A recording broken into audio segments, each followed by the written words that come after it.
Race is an issue that I believe this nation cannot afford to ignore right now. We would be making the same mistake that Reverend Wright made in his offending sermons about America, to simplify and stereotype and amplify the negative to the point that it distorts reality. The fact is that the comments that have been made and the issues that have surfaced over the last few weeks reflect the complexities of race in this country that we've never really worked through. A part of our union that we have not yet made perfect.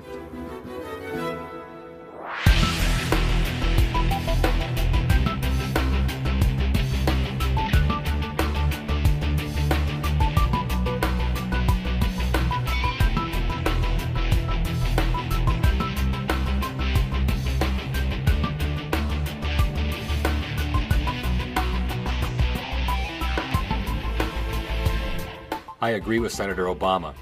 It is time for America to have a conversation about race. I can't think of another issue facing our country that is more timely or more important today than the issue of racism. I also can't think of another issue that is more artificial, manufactured, and manipulated than this whole construct called racism.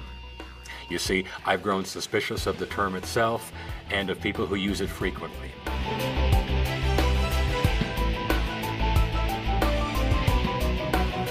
As I'm learning, the term racism in common usage today has a sharply different meaning than what its believers say it means. And I use the word believers intentionally because, as I'm going to try to demonstrate, the believers in racism feel that racism is all around them, it's everywhere, all the time, yet they have a hard time coming up with any real-life examples of it, or even a definition of what it is. This phenomenon, or disconnect, was one reason I decided to look a little more closely into this. I mean, we have this term racism, which is used frequently by our media companies and by our own government to describe what they call the worst of human behaviors. Yet, as I'm going to illustrate, these are behaviors that we all engage in, every one of us. Yet, only a select few are ever identified or admonished publicly for their racism. And who are the select few? Who are the officially designated practitioners of racism? People like me, the white Americans of European heritage, the largest racial group in America.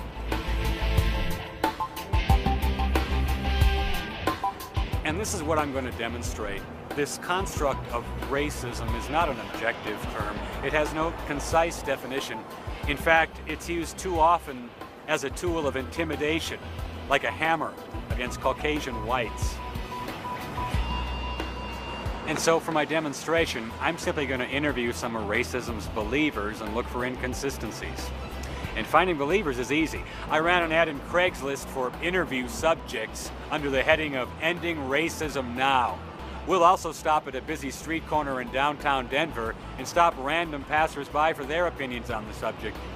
From there, I think we'll be able to determine what the conventional wisdom on racism really is, glaring contradictions and all. So those are my intentions. I'm not trying to make anyone look foolish, but the conventional wisdom on racism is so convoluted today that sometimes it's unavoidable.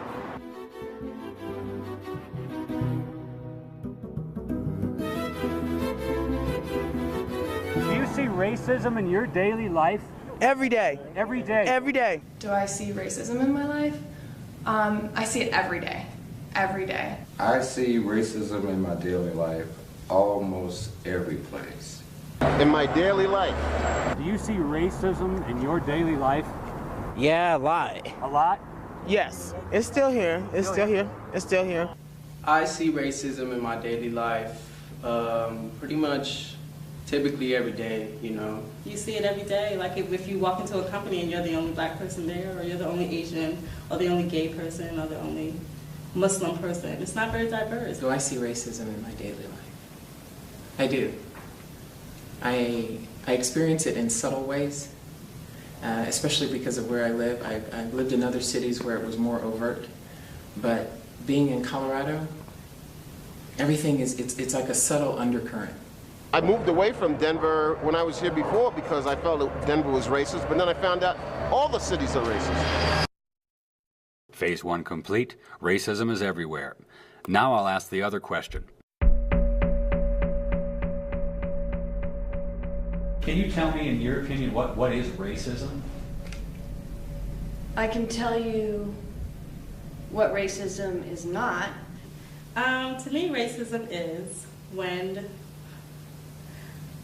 it's so hard. Racism is when we chop ourselves into categories.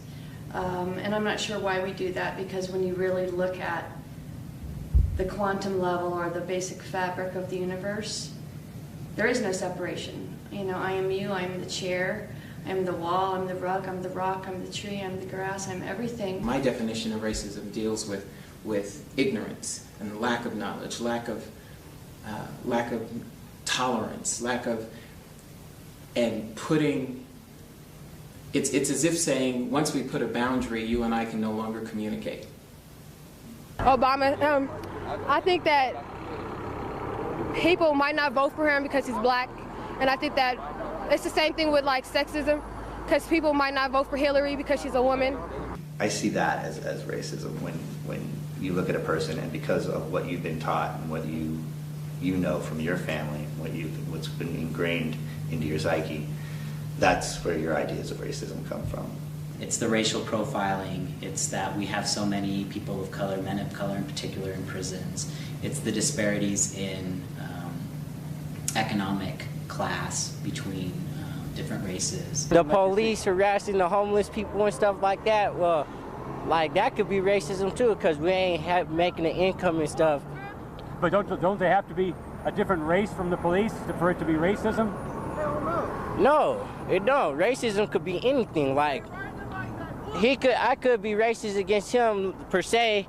He could be gay and I could be straight. That's still racism. So that's racism to you? Yeah.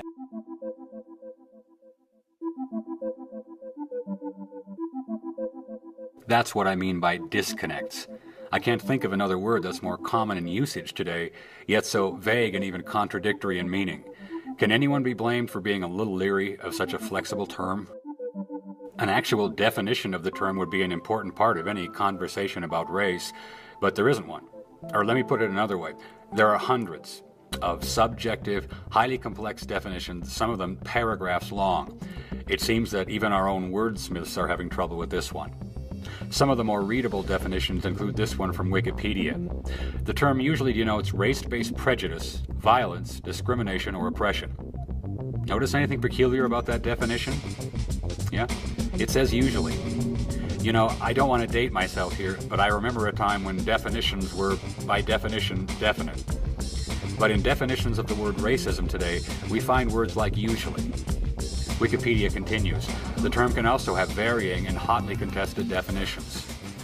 Does it seem rational for a word with hotly contested definitions to be so widely used, especially by our friends in the journalism industry? Here are definitions of racism from the American Heritage Dictionary and from Webster's. Within these definitions, we can see a common thread. The common thread is the belief that one race is superior to or better than another race. We'll label that as our conventional wisdom definition, and I'll get back to that in a moment. But back to the interviews. None could give me a concise definition of what racism is, yet each said they saw it in their daily lives. So this time, I'll ask for a description of any of these specific incidents, not the generalities we've all heard, but actual first-person accounts of racism.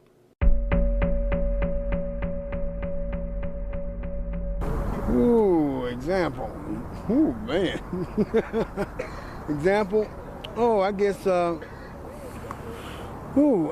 give you an example. I went to a local community college library to use a computer because I haven't gotten into an apartment yet. I'm returning to Denver.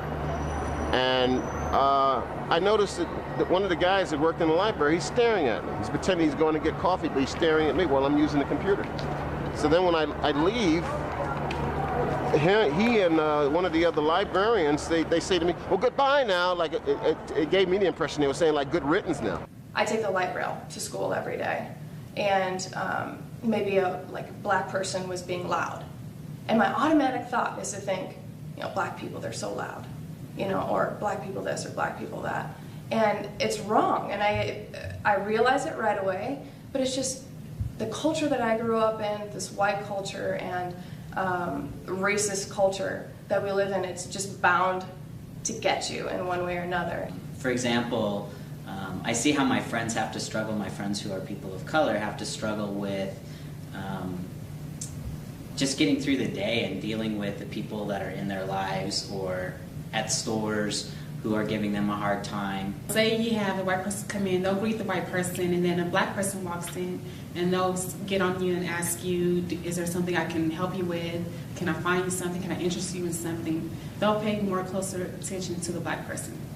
Sometimes if I go in the store, I've seen women like snatch their purse from one side of their arm and put it on the other side and look at me with a tight face, you know, so it's kind of hilarious, you know, knowing the kind of person I am, but then to see that reaction from other people, and sometimes it hurts.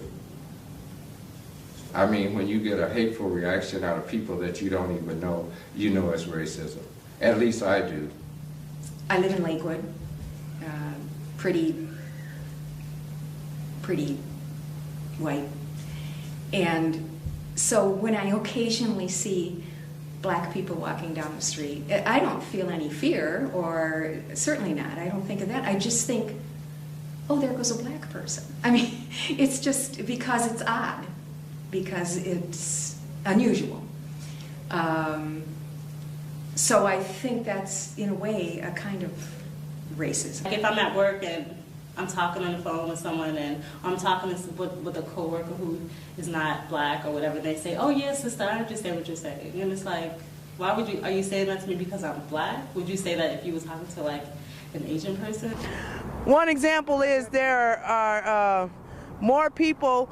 Like, let's take the job sites for instance. Okay, if you got 10 black people going for a job, I say maybe 2 will get considered for that job versus 5 white people.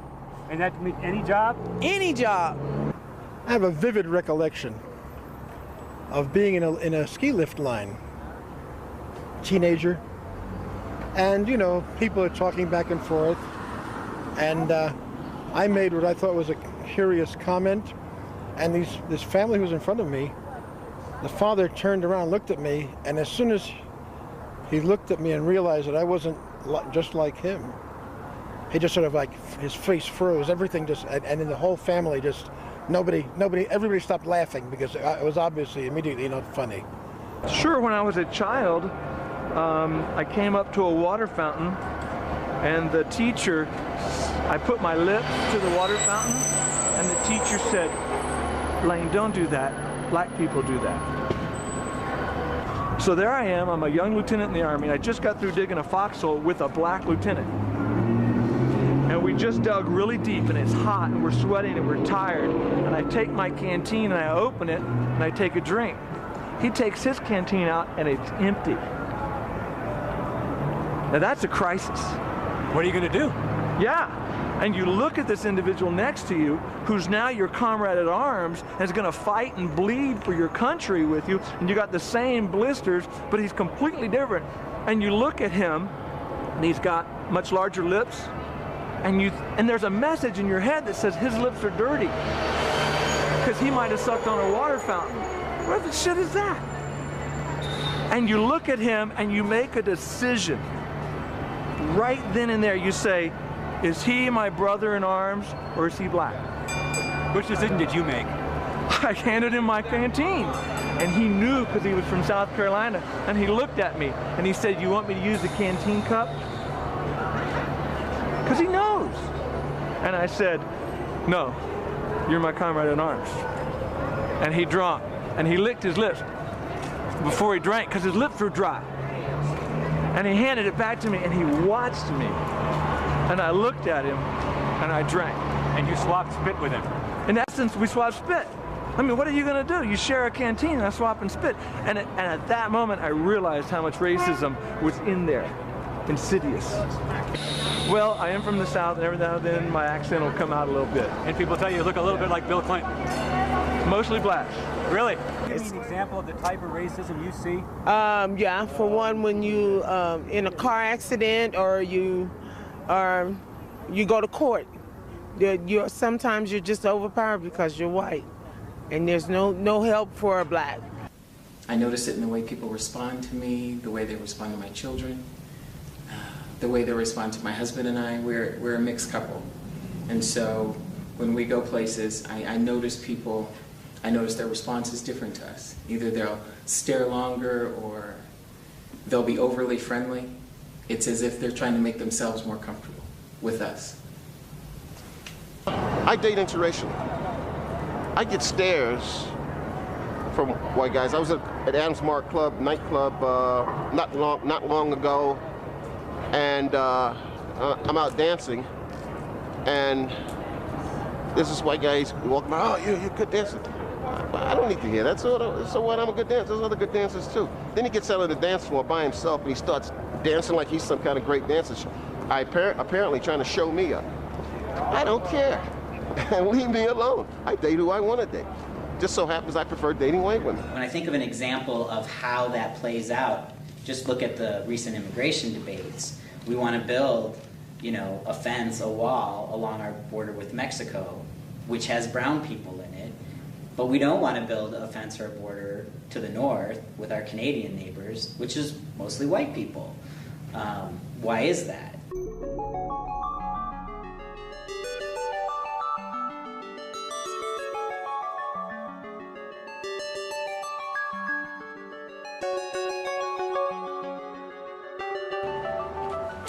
So when I asked people who said they saw racism in their daily lives to give me an example of it, two couldn't.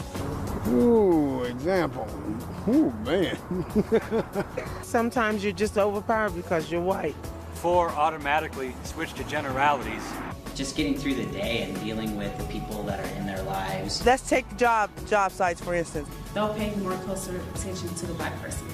But we don't want to build a fence or a border to the north with our Canadian neighbors, which is mostly white people. But the rest did. Here are their examples. I noticed that one of the guys that worked in the library, he's staring at me. He's pretending he's going to get coffee, but he's staring at me while I'm using the computer. So then when I leave, he and one of the other librarians, they say to me, well, goodbye now. Like, it gave me the impression they were saying, like, good riddance now. And my automatic thought is to think, black people, they're so loud. I've seen women like snatch their purse from one side of their arm and put it on the other side. I just think, oh, there was a black person. I'm talking with a coworker who is not black or whatever. They say, oh, yes, sister, I understand what you're saying. The father turned around, looked at me, and as soon as he looked at me and realized that I wasn't just like him, he just sort of like, his face froze, everything just, and then the whole family just, everybody stopped laughing. I date interracially. I get stares from white guys. There's this white guy walking by, oh, you're a good dancer. I don't need to hear that. So what? I'm a good dancer. There's other good dancers too. I came up to a water fountain, and the teacher, I put my lips to the water fountain, and the teacher said, Blaine, don't do that. Black people do that. I notice their response is different to us. Either they'll stare longer or they'll be overly friendly. These are the 15 best examples I was given. I haven't hidden any coherent examples just to help make my point. And I have to mention again that these examples are given by people of all races who claim to see racism in their daily lives. Well, I hate to have to be the one to point this out, but all of these examples of this so-called racism that permeates our nation, none of them really amount to anything. Can staring at someone really be compared with persecution? Can being overly friendly to someone really be compared with denying them employment? And when I become aware of disconnects like this, I start to look for others. What other inconsistencies are hiding behind this word, this hammer called racism? If we go back to our conventional wisdom definition of racism, we see that a racist is someone that believes that one race is better than another.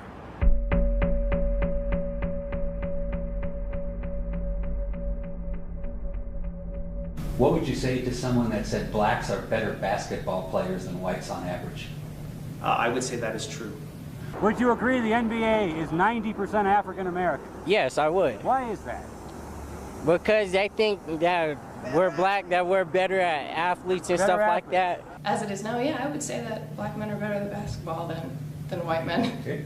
Because of the results that we see. Because of the results that we see. I mean, I thought that if a white person has the skill of a black person, they could be on the basketball team. I'm not that well acquainted with it in terms of the racial, how it's occurred that the racial makeup of basketball teams is as such as it is. I have always believed it probably had to do with their skill at the game. Well, that wasn't too hard. Most people have no problem with saying that blacks are better at basketball than whites, even though that does fit that common thread among definitions of racism. See the disconnect? So I guess it's okay to say that one race is better at something than another, as long as the one race is never white people. And if you think I'm kidding or maybe paranoid, let's see how many people would be willing to state that white people may be just as skillful in other areas as blacks are at basketball. Are black people overrepresented in basketball? Yeah, I think they are. Why? They're probably better players. Is it safe to say then that the white people might be better at human relations? No. Do I think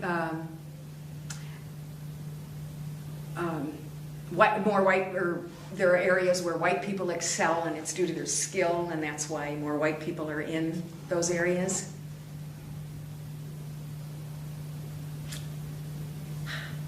That's a tough one.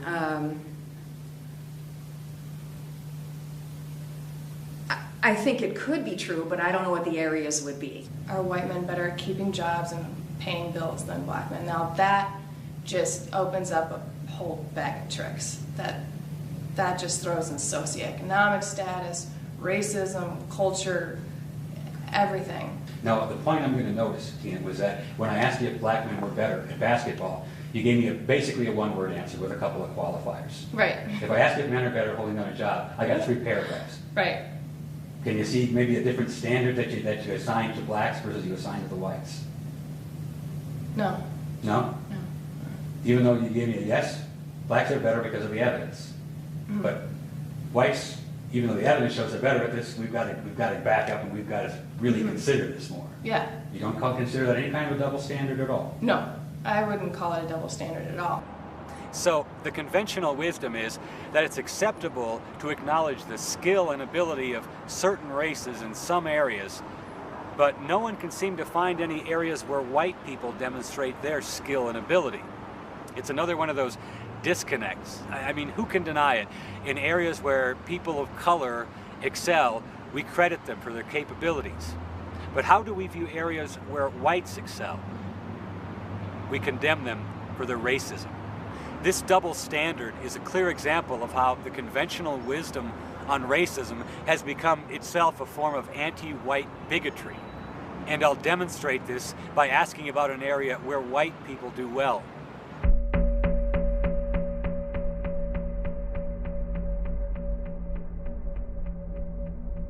Why is it that Caucasian students test higher on standardized tests than black students? Well, because the tests are made for them. The tests are made for the Caucasians? Oh, yeah. The best thing you can do in school is be white, because that's the easiest way to get through. And primarily, most people who get through school who are white don't ever learn anything. All they do is memorize the answers until they take the test. I would say who writes the IQ test when thinking about who scores higher.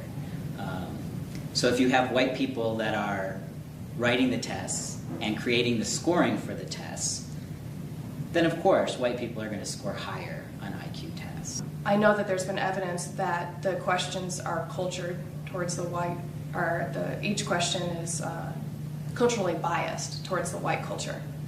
Most of the tests are composed and put together by non-African Americans. Well, first of all, you have to look at who wrote the tests. We don't always know. So there may be cultural bias. See that?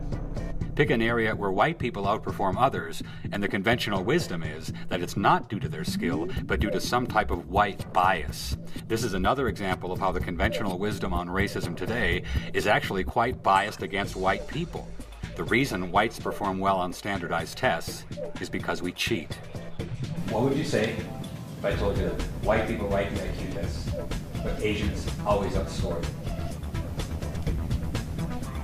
I would find that fascinating, but not, I mean, I guess not necessarily surprising. I think that each culture has its gifts and talents, and taking tests is a certain talent. I don't believe there's a possibility that there is, that our testing results, the grades of our children has nothing to do with racism. I think that would be naive to say.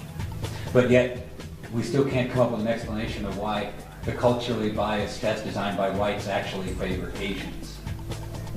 That's true. I didn't say that there was a method to the madness. I just said there was a madness. You feel that the bias is toward whites. Towards white culture.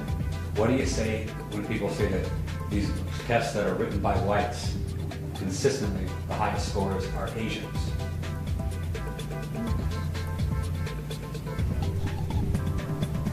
I guess I don't know that statistic. My first guess for the reasons why Asians do better, and from what I've studied, that questions tend to be culture towards, the white culture, or bias towards white culture, is that similarities in teaching style. That would be probably my best guess. But even if there are similarities in teaching styles, wouldn't the whites, if they were culturally biased towards the whites, if they were culturally biased towards the whites, wouldn't the whites still be the ones exceeding?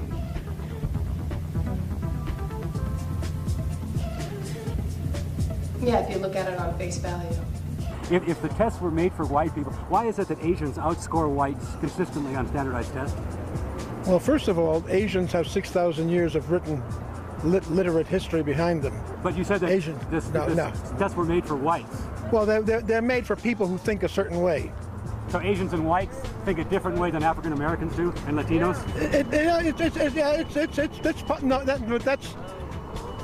There are different ways of thinking. Different populations represent those ways of thought and cultural congruences different ways. I'm trying to get back to my original point. You said that the tests were created for whites. I said that Asians outscore them, and you said the reason why is why? Well,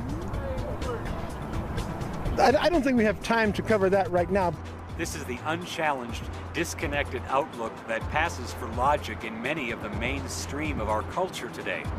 If you ask today's believers in racism why it is that whites outscore some others on standardized tests, the most common answer will be the cultural bias theory.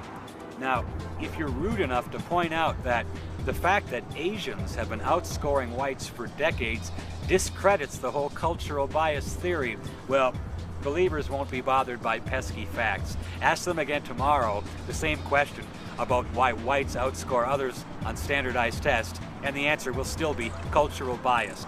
And this illustrates the dogmatic nature of the believers. I just can't accept this logic anymore. So I'm going to ask some more questions about racism. But what I'm looking for are more of these disconnects. Is it important for white kids to learn about black culture? Of course it is. In this culture, all we learn about is European American history. Black history is taken out of education. What would you say about celebrating February's Black History Month? Is that an example of white culture? An example of white culture celebrating Black History Month? Who celebrates it is my question. Doesn't the TV promote Black History Month? Doesn't the Idiot Box promote Black History Month? You know what that is, if you don't mind me saying? That's a jerk-off. It's a jerk-off. Black people, Hispanic people, they're forced to learn about our culture, and we're not forced to learn about their culture. And it's that. I don't think so. If 66% of the population or the audience, TV audience, is Caucasian, and they don't have a channel that specifically emphasizes their culture, but yet Hispanic and African Americans do. That's a really hard question. We don't study the history of slavery in Africa. We do study the history of slavery in Africa, but we don't. It's more, we study facts and what happened. We don't learn stories.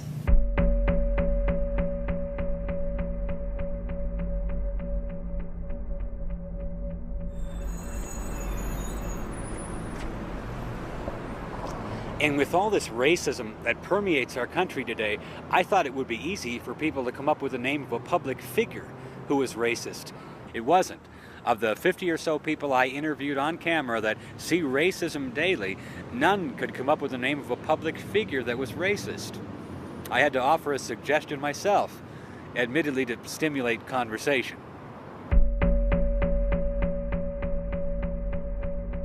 I would say Jesse Jackson is not a racist at all. He fights against racism. He fights for peace. He wants justice, and he tries to do what he can to bring together that justice and peace.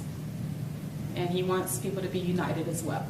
As far as Reverend Jesse Jackson using racism as profit, like I say, he's a man, a good man, and he has done some things that we probably aren't proud of, but he sticks by what he does.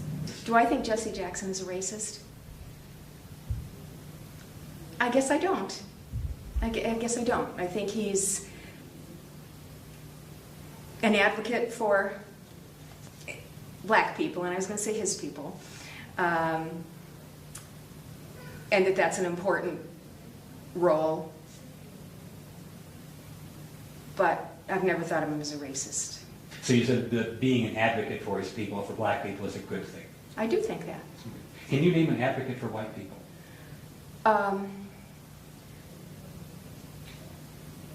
Can I name an advocate for white people? Wow. Specifically for white people.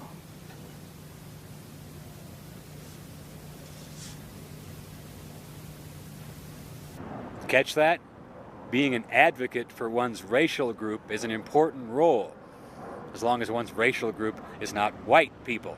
The very idea of being an advocate for white people is offensive, mostly to those calling others racists.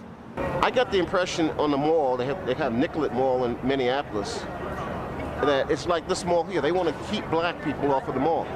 There's a lot of white guys up and down 16th Street Mall that are soliciting, and that pisses me off, because I've been at one point in my life where I was penniless and didn't have anything. I never panhandled. I never begged for money. And that pisses me off. So I told the guy who solicited me yesterday, happened to be a white guy. If he was a black guy, I'd be pissed off too. I told him, I said, I think the welfare department is right down there. And that's another thing that pisses me off. I did everything I was supposed to do, never broke the law, always tried to work for a living, and I still get treated like a second-class citizen. I risk my life for my country. Who's treating you like a second-class citizen? Mostly white males. I do believe that our culture is racist. Who's it in benefit of? White males. White males? Yeah. You mentioned the racism, but where's the racism in this? The racism is he's paying particular close attention to me because I'm in the company, my girlfriend's white, and I'm in the company of a white woman. This isn't a dance club? Yeah. A disco? Yeah. But can you ever see a situation where African-American men might try to intimidate white men in that same situation? Yeah, but not as much. Not as much? It doesn't happen as much. I've seen a lot of black people make white people uncomfortable. And sometimes, I don't know if it's so much racism, or sometimes it's just that they want to get back at what they consider to be the man. One of the things that happens in America is that anything that happens to white people from another race is generally not looked upon as a hate crime. In a lot of ways, it looks as retaliation. You made me uncomfortable, you pissed my parents off, and I grew up in this country, now it's my chance to get you back. This is more of today's conventional wisdom in our conversation.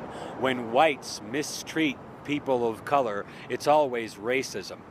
But when whites are victims, we must step back. We have to look deeper for the root causes of said mistreatment.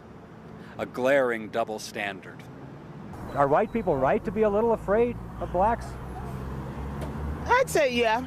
Yeah? They intimidate them because now it's more interracial. It's kind of, I don't know. No, wait a second. The Filipinos are all looking for money. And what did you say, the other one? Like Jewish people, they're cheap. Everybody has their own stereotypes. Give me some more of those. I don't know. I can't. Black people. Black people were criminals.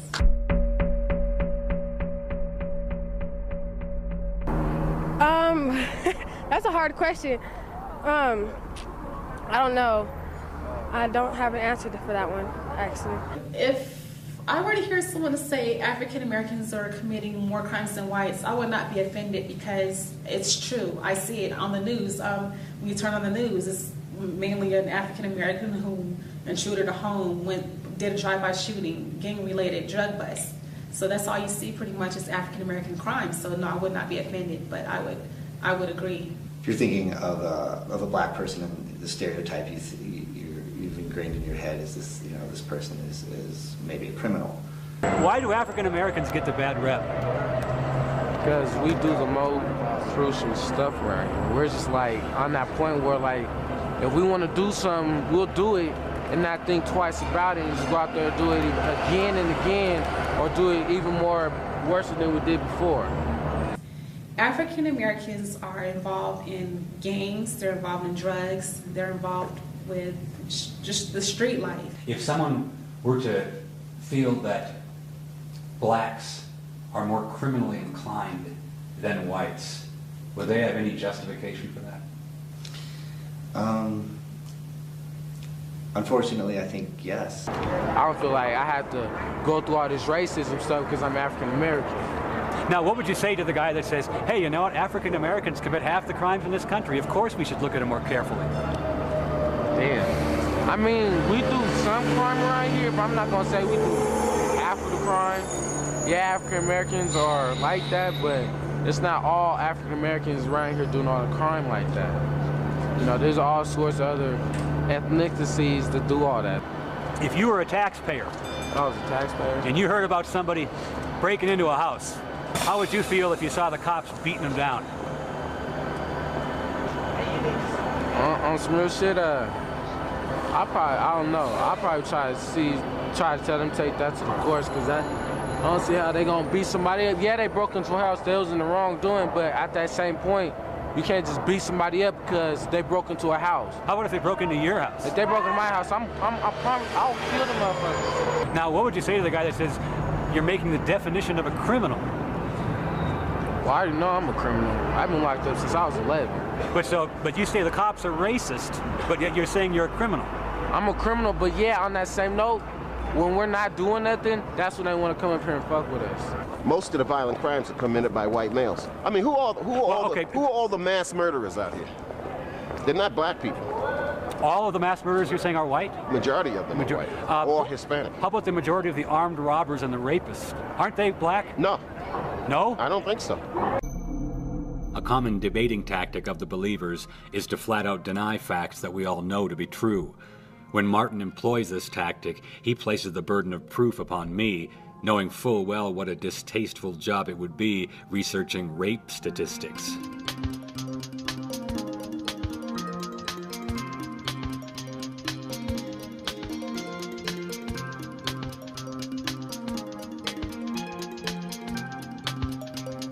This shocking fact is one of many not reported to the American public.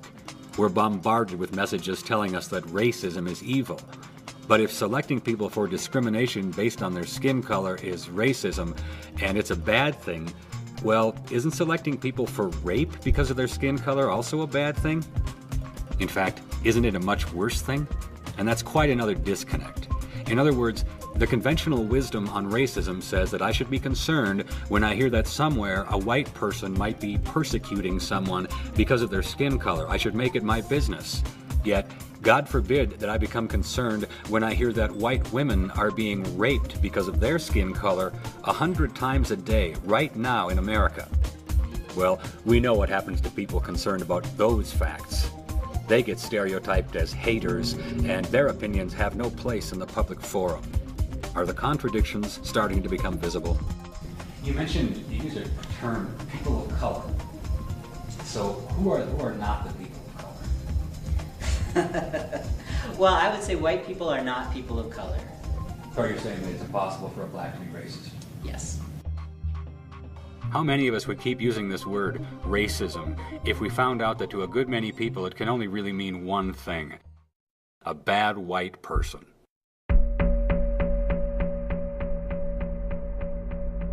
Have I been a racist? I like to think not.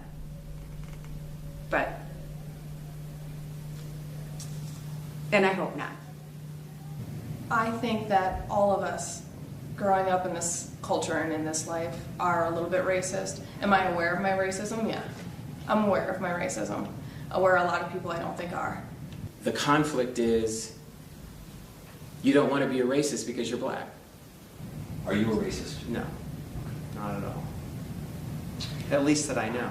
Have you ever been a racist yourself? No. Never been? No. On a 1 to 10, 10 being a lot and 1 being a little, how much racism is there in America today? I'd say about a 9. About a 9. So you feel racism is just everywhere? Yeah, I believe it is, but I mean, I haven't experienced it myself. At one point in any conversation about race, one issue must be addressed, and it is a touchy one. But the answer to this question is paramount if we want our conversation to be objective. America never was a white nation. Never? Never. It was never a white nation.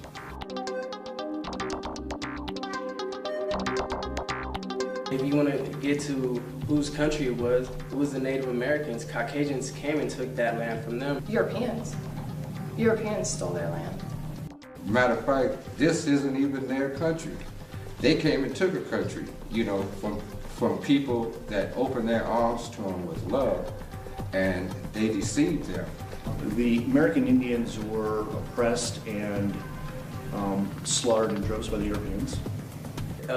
They were here. This was their land. I'm not sure how they got here or if they fought anyone. What would you say to somebody who said every founding citizen of the United States of America was white? I think that's a tough one.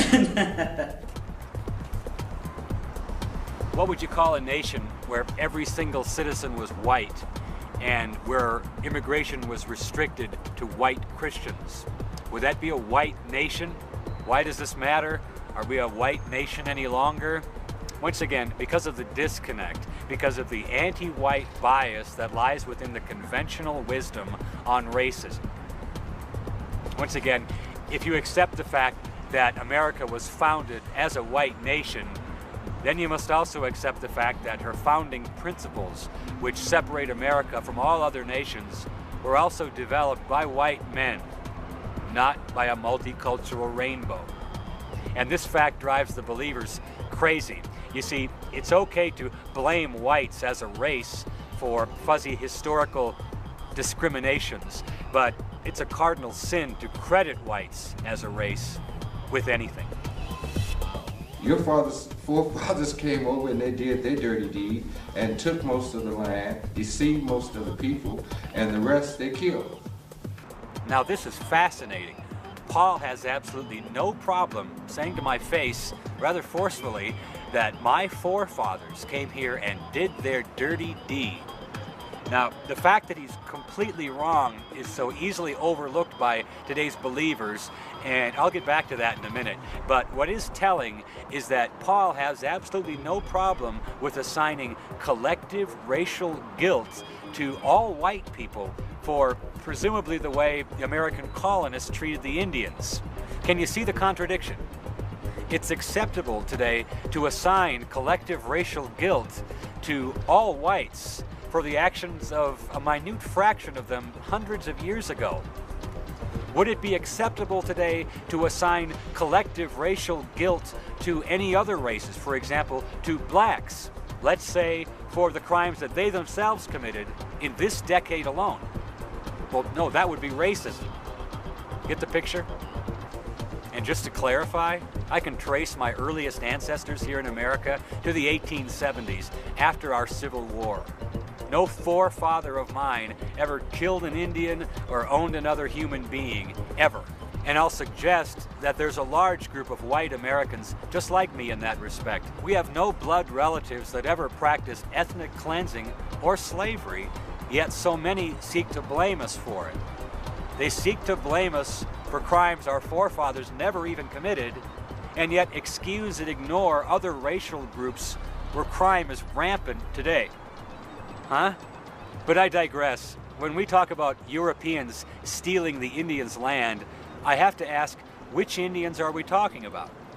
White people aren't the only people who killed folks for their land.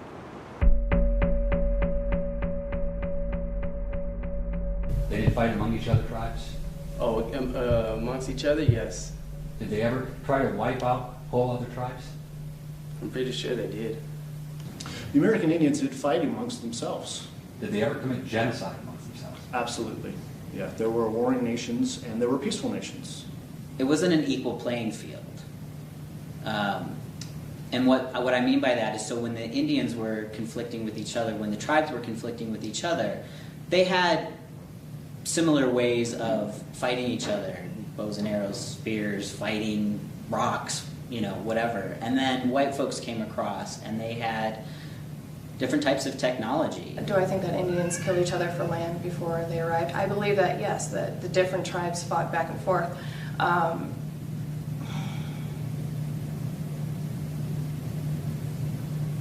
But it's different, and I'm trying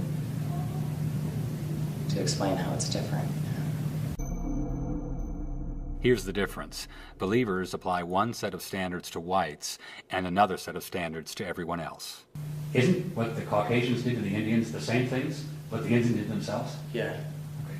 They gave them a taste of their own medicine.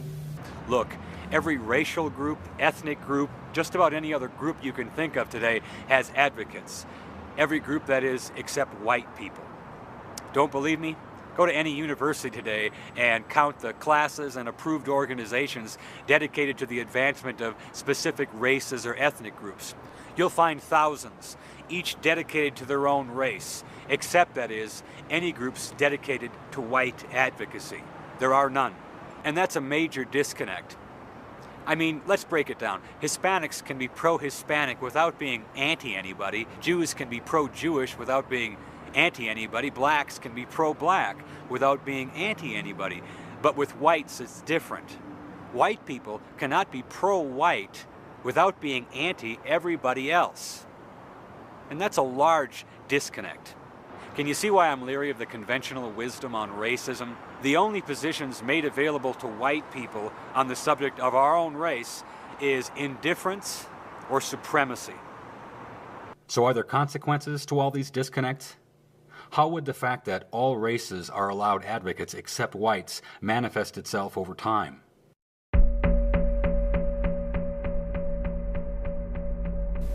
Do I think white people will become a minority? When I say that, I include particularly the Hispanic population. And yet I'm not, they're really, as I understand it, that's not really a race. So when we talk technically race, that's wrong. It's just that Hispanic people are a protected class.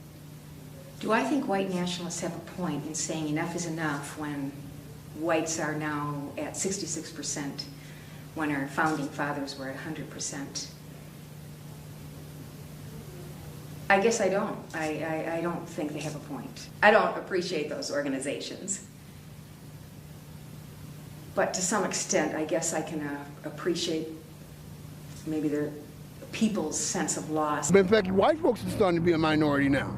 You think white people like that? Yeah, but seem like it's more Mexicans than white folks out here. Just maybe someday it just means a completely blended group of people that nobody will be able to figure out what anybody is anymore. Is that a good thing? I think that's a great thing. I think we are yellowing America and everybody's blending, and that, you know, I think that's a good thing. That's what it is. It's so many different races and so many different backgrounds, and it's a good thing, you know, something that people should accept. It's not like everybody's from England, or everybody's from Germany, or everybody's from France. This is a melting pot. It's 2008 now, you know, it's time for change. America isn't just, you know, the stereotypical Caucasian family or this and that. It's what, a mixing bowl?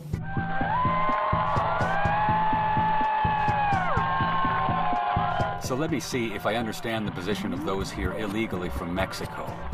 Although most belong to no one race, many unite under the banner of La Raza, or the race, in order to accuse Americans of racism. That just doesn't make any sense at all. In other words, if we object to the stated agenda of replacing whites as the racial majority in America with Hispanics, it's us who get called the racists, not the people who are openly and actively working to change the racial makeup of our country. Does the word racist still seem like a good word choice? Or does it appear more like a tool of oppression? Why do you think there's so many Hispanics in fast food right now? Tell me. Well, I think it's because a lot of them are illegal. How do you feel about immigration from Mexico? I think if they gonna come out here and live, they gotta abide by the laws. If they ain't gonna abide by the laws, they might as well get out of the country. Ooh, that's a good question. I think we got enough here. And just imagine how America's gonna be 15 years from now. Oh, I can see the potential for a lot of racial tension between blacks and Latinos. You're here bleeding our social services, you're using our hospitals, you're using this without contributing anything to our society. They can come over here and don't even have to speak English. You know what I'm saying? If we're in their country, we would have to adapt. The people who want to come to America, from Mexico, my feeling is, by God, let them in, you know? Let them in? Absolutely. We've got some people saying that we've got to open up the door and allow more in. And No, we people shouldn't. Saying that we should close the door and build a wall. Close the door and build a wall. And what's so bad about it, these Mexicans have more of an attitude. They're more arrogant than what a white man is. So you say that the Mexicans are more racist than the whites? Yes, especially the ones with the big belt buckles and the reptile shoes. You know, the United States lets 250,000 immigrants come in every year. It's more than any country in the world. Correct. But you think that's not enough? We're not being generous enough? Well, I think we got too many already. We got too many? Too many. If you were the immigration czar, what would you do? If you could give one order, what would it be? I would send them back. All 20 million? Yeah. It comes down to our rights as a U.S. citizen. A citizen. You're not a citizen, right? No, I'm not. Okay. If you were the president, what would you do with the 20 million illegal aliens that are here? Oh, cinco dos adios. They'd be gone. Oh, it would be no problem. They'd be gone. Oh, no. Now, if I said that, I know what would happen. I'd get called a racist. So where do the believers come from? Why do so many intelligent people overlook all these disconnects on matters of race? I think I know the answer, because I used to be one. Like many others, I was trained to be a believer. I remember it well, the day I got my training on the subject of racism. I was in the 5th grade at one of many Jefferson elementary schools in the Midwest. Our teachers were Mr. Lee and Mr. Dragland. One day, they announced to the class that we were going to play a game. It was called a word association game. The teacher would write a word on the board, and we were all supposed to shout out what that word made us think of. It was going to be fun. Mr. Lee began, and he wrote on the board the first word in the game. The word was white, and he pronounced it white. And we responded with words like clean and pure and honest. And as Mr. Lee was noting them on the board, we added more. Words like good and fair and bright. And then it was time for Mr. Dragland to choose the next word in the game. He wrote down the word black, but he pronounced it black. Almost angrily, he said black. And we responded with words like scary and dark and evil. He wrote down our answers as we tried to think of others. Words like empty or mean or dirty. And then we all got the surprise of our young lives. Our teachers were looking at the board, but then they turned to us, and Mr. Lee announced, "You're all racist." We were stunned. When one of the kids challenged them, he said, "I'm not a racist. I remember Mr. Lee saying something pretty close to, 'These are you kids' words, not ours. And frankly, we're both disgusted with all of you.'" The game had obviously ended. The classroom was silent, except for a couple of kids quietly crying. And for the rest of the day, and for the first time ever, we all got the silent treatment from Mr. Lee and Mr. Dragland. They were disgusted with our racism, and I never felt more ashamed of myself. And from that moment, I swore that I would change. From that day forward, I would believe that I am, by nature, a racist. So I ask you now, what is real? I mean, if racism were a real issue, then why do public school teachers have to trick children into believing in it? It makes you wonder, what is real?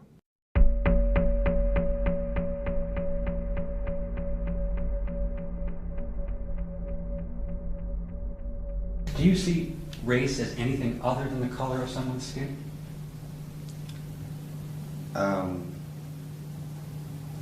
I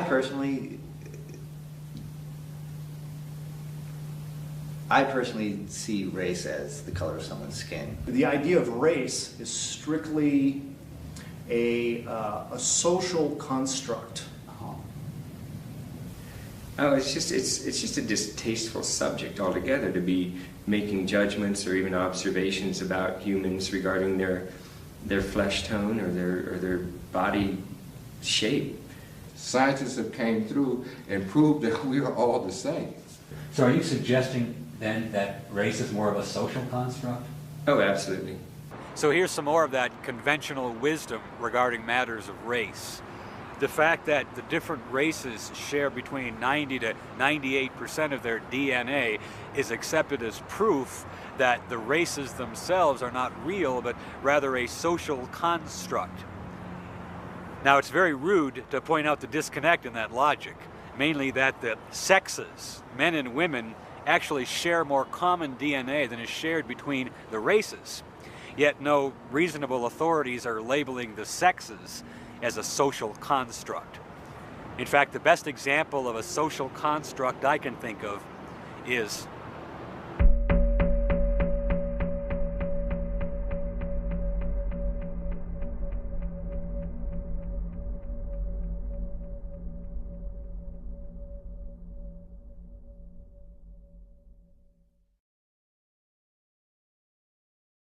We got to work too. Well, I mean, isn't affirmative action No, specifically it's not for blacks? working. Yeah, it was affirmative action, but it's not working the way that it's supposed to work.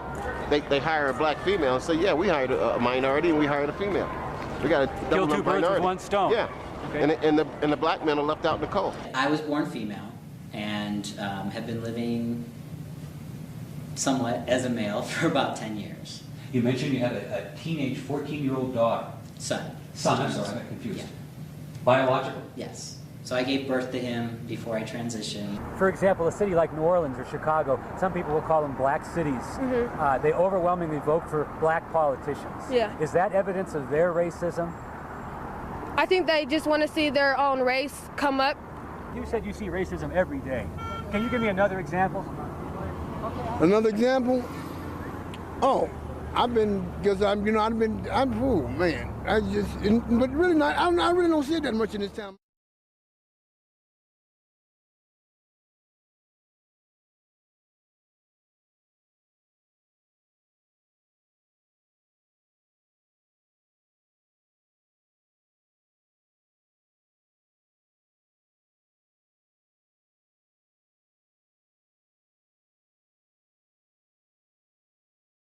My daily life. I do. I experience it in subtle ways, especially because of where I live. I've lived in other cities where it was more overt, but being in Colorado, everything it's like a subtle undercurrent. I moved away from Denver when I was here before because I felt that Denver was racist, but then I found out all the cities are racist. Phase 1 complete. Racism is everywhere. Now I'll ask the other question. Can you tell me, in your opinion, what is racism? I can tell you what racism is not. To me, racism is when, it's so hard. Racism is when we chop ourselves into categories. And I'm not sure why we do that, because when you really look at the quantum level or the basic fabric of the universe, There is no separation. You know, I am you, I am the chair, I am the wall, I'm the rug, I'm the rock, I'm the tree. I agree with Senator Obama. It is time for America to have a conversation about race. I can't think of another issue facing our country that is more timely or more important today than the issue of racism.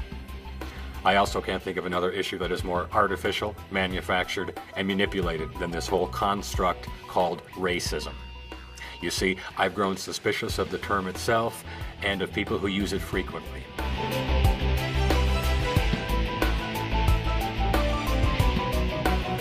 As I'm learning, the term racism in common usage today has a sharply different meaning than what its believers say it means.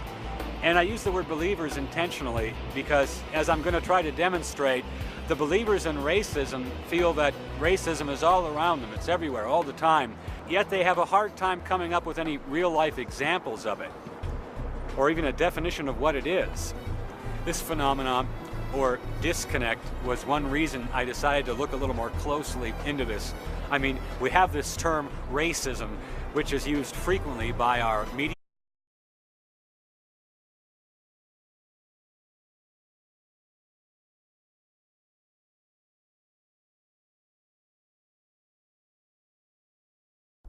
Race is an issue that I believe this nation cannot afford to ignore right now.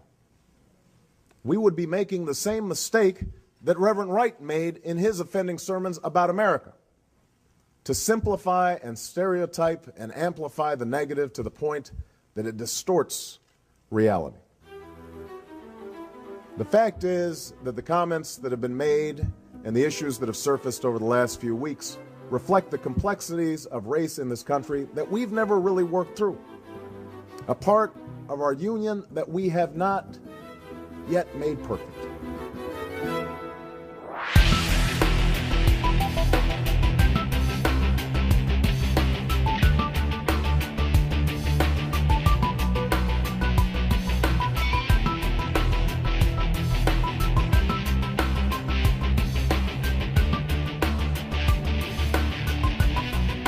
Companies and by our own government to describe what they call the worst of human behaviors.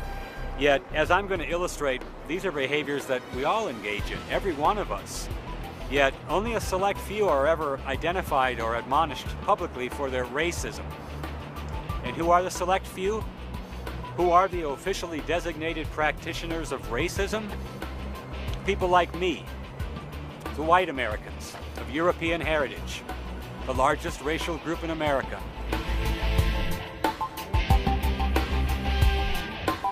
And this is what I'm going to demonstrate. This construct of racism is not an objective term. It has no concise definition. In fact, it's used too often as a tool of intimidation, like a hammer against Caucasian whites. And so for my demonstration, I'm simply going to interview some of racism's believers and look for inconsistencies. And finding believers is easy. I ran an ad in Craigslist for interview subjects under the heading of Ending Racism Now. We'll also stop at a busy street corner in downtown Denver and stop random passersby for their opinions on the subject. From there, I think we'll be able to determine what the conventional wisdom on racism really is, glaring contradictions and all. So those are my intentions. I'm not trying to make anyone look foolish, but the conventional wisdom on racism is so convoluted today that sometimes it's unavoidable.